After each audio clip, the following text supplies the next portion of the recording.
Le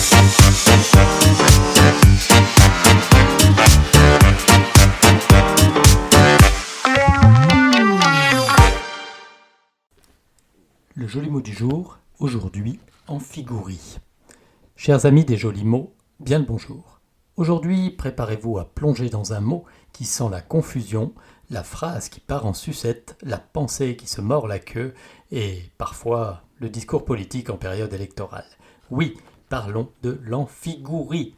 Et promis, on va essayer de ne pas s'y gourer. Amphigouri, c'est quoi? C'est un plat grec? Un médicament contre les maux de gorge? Non, hélas, ou plutôt oui, un peu tout ça, tant ce mot sonne comme ce qu'il désigne, quelque chose de parfaitement, délicieusement embrouillé.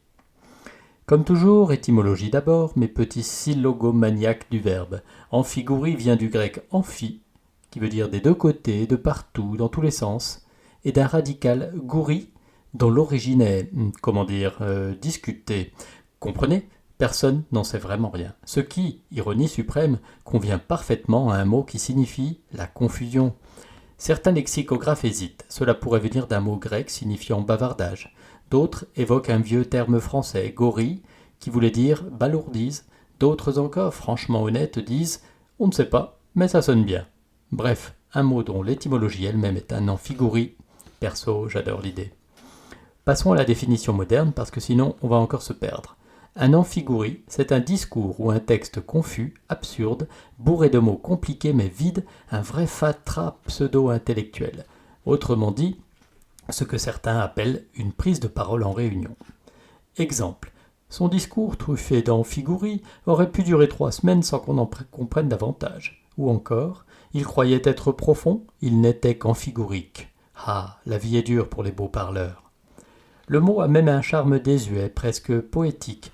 Il évoque les poèmes volontairement incompréhensibles du XVIIIe siècle, ces petites farces littéraires où l'on enchaînait les mots rares pour le simple plaisir d'égarer le lecteur. Je pense, à cet instant, à ce film de Patrice Lecomte, Ridicule, qui était loin de l'être d'ailleurs. Est-ce que ça vous parle? Amphigouri compte certains synonymes tout aussi succulents. Galimatia, charabia, fatras, embrouillamini. On dirait la liste des prochains jolis mots du jour, tiens.